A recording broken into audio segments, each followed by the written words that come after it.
Olha só, a tão falada reforma tributária do Brasil agora é para valer. Mas, na prática, o que é que isso muda para o dia a dia de um negócio? A gente vai mergulhar fundo para entender o que são o IBS e a CBS, esses novos impostos que prometem virar o jogo. E aí fica a pergunta que não quer calar. A sua empresa, ela está pronta para o IBS e para a CBS? Essa é a pergunta de 1 milhão, né? Porque, olha, a promessa é de simplificar, mas a transição, nossa, é um verdadeiro labirinto. A questão é, será que existe um mapa para conseguir atravessar essa mudança toda sem se perder? Bom, para começar a entender, o coração da reforma é basicamente uma troca. A gente dá adeus para aquela sopa de letrinhas que todo mundo conhece, PIS, COFINS, ICMS e ISS, e dá as boas-vindas para dois novos nomes, a CBS e o IBS. Como dá para ver aí, uma troca de guarda. A ideia é sair de um monte de siglas para um sistema bem mais enxuto. Ok, para a gente entender esse quebra-cabeça, preparamos um roteiro bem direto. Primeiro, vamos falar que a reforma tributária chegou. Depois, vamos entender o que são o IBS e a CBS. Aí, partimos para como preparar o sistema da empresa, como classificar os produtos, vemos como a reforma funciona na prática e, por fim, a gente resume o que fica disso tudo. Então vamos lá. Primeiro ponto, a reforma tributária. Chegou. Mas o que é que está mudando de verdade? E, mais importante, por quê? Vamos tentar entender qual é a lógica por trás de toda essa transformação. A palavra de ordem aqui é uma só: simplificação. A ideia é trocar aquela montanha de impostos diferentes por apenas dois. E o grande segredo, a virada de chave, está no tal do sistema não cumulativo. O que é isso? Significa que o imposto que foi pago em uma etapa da produção não vai se acumular na etapa seguinte. Pensa numa corrida de revezamento, sabe? Cada um passa o bastão para o próximo sem precisar carregar o peso de quem veio antes. A lógica é essa. Beleza? Então, se a gente já entendeu o porquê da mudança, vamos agora entender o que mudou. Afinal, o que são de fato o IBS e a CBS? Eles são a fundação, a base de todo esse novo sistema tributário. E aqui, uma boa notícia. Respira fundo, porque a mudança não vai ser do dia para a noite. A gente tem um caminho bem longo pela frente até 2033. Esse período de transição gradual é justamente a chance para todo mundo ir se preparando com calma, se adaptando, para evitar aquelas surpresas desagradáveis lá na frente, né? Tá, mas como é que isso já começa a aparecer no dia a dia? É que as notas fiscais elas já estão começando a falar essa nova língua. Já dá para ver umas alíquotas de teste aparecendo, 0,90% de CBS e 0,10% de IBS. Pensa nisso como um aquecimento, sabe? Um treino antes do jogo começar para valer. Ok, a parte teórica está entendida. Agora é hora de colocar a mão na massa.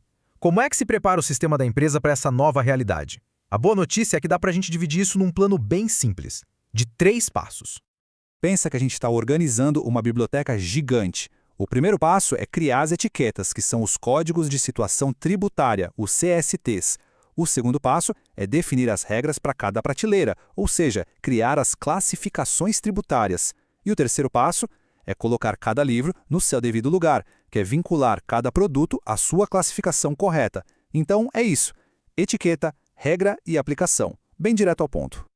Esse tal de CST, dá para pensar nele como a língua oficial dos impostos. É como se o sistema da empresa precisasse fazer um curso de idiomas para aprender a se comunicar do jeito certo com o governo. Ele precisa ser fluente nessa nova língua para não ter nenhum ruído na comunicação, nenhuma falha. É a garantia de que todo mundo está falando a mesma coisa e se entendendo. Beleza, já arrumamos a casa, o sistema, agora vamos sair dos bastidores e ir para o palco principal, a prateleira do supermercado, o produto final. É aqui que toda essa história de classificação tributária realmente mostra para que serve. E aqui tem uma regra de ouro que é fundamental entender. Nem todo produto é igual na hora de pagar imposto. Aos olhos do fisco, eles são bem diferentes. Por isso, acertar na classificação é crucial. É a diferença entre pagar o imposto correto ou literalmente jogar dinheiro fora. Olha só um exemplo prático do poder que essa classificação tem. Pega os itens da cesta básica: arroz, feijão, leite, café. Esses produtos ganham uma espécie de superpoder. A alíquota deles vai ser 0. Isso mesmo, uma redução de 100%. É um alívio tanto para o bolso de todo mundo, né? Agora, nem tudo tem esse tratamento VIP. Se a gente pegar produtos de higiene, como papel higiênico e sabonete, ou outros alimentos como pão, eles também têm um benefício, mas não é a isenção total. Eles ganham um belo desconto, uma redução de 60% na alíquota, que, vamos combinar, já é um ótimo negócio. E o resto, tudo aquilo que não está em nenhuma lista especial, bom, aí não tem choro. Se o produto não entrou na lista dos queridinhos com benefício, ele vai pagar a conta cheia, a alíquota integral. E é por isso que ter um cadastro de produtos impecável, certinho, faz toda a diferença. Muito bem, com tudo organizado, classificado, como é que isso aparece lá no final, na nota fiscal? A lógica de como a conta é feita mudou completamente. E, spoiler, mudou para melhor. Olha, a grande sacada aqui não é só a alíquota, o percentual. A maior mudança está em como a base do imposto é calculada. Sabe aquele efeito cascata, o famoso imposto sobre imposto que deixava tudo mais caro? Então, acabou. A conta agora ficou muito mais limpa, muito mais transparente. Vamos ver um exemplo com números para ficar bem claro. Imagina um produto que custa R$50. Antes, para calcular o imposto, era uma confusão. Agora, ficou simples. A gente pega esses R$50, tira o valor do ICMS antigo, que seria, digamos, R$9, tira também o valor do PIS e COFINS, uns R$3,80, o que sobra, R$37,20. Essa é a nova base de cálculo, uma base limpa para aplicar o novo imposto, simples, direto e sem mágica. Ufa!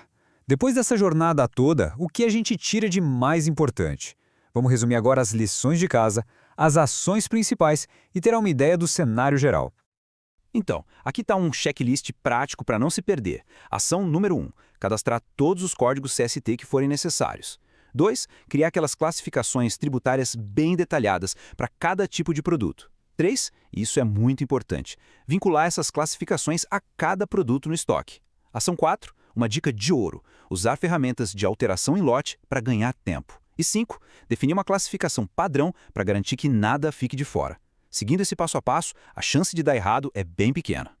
Mas afinal, por que ter todo esse trabalho? É como o próprio Manual da Sólidos aponta, o grande objetivo é simplificar o sistema, reduzindo a complexidade e os custos para as empresas. Ou seja, é um esforço que se faz agora, um investimento, para colher os frutos lá na frente, com menos burocracia e custos menores. No fim das contas, vale a pena. É isso. A gente está passando por uma transição que é sim complexa, mas o destino final é um sistema bem mais simples. Por isso, se preparar de forma proativa, se antecipar, é a grande chave para que todo esse processo seja o mais tranquilo possível. E vamos ser sinceros, é também o que vai colocar uma empresa na frente da concorrência. E para a gente fechar, fica uma reflexão, uma pergunta que com certeza ainda vai dar muito o que falar. Com essa simplificação toda, com menos burocracia para as empresas e um sistema mais transparente, quem é que sai ganhando mais no final das contas? São as empresas ou são os consumidores? Essa é uma resposta que, sinceramente, só o tempo vai poder nos dizer.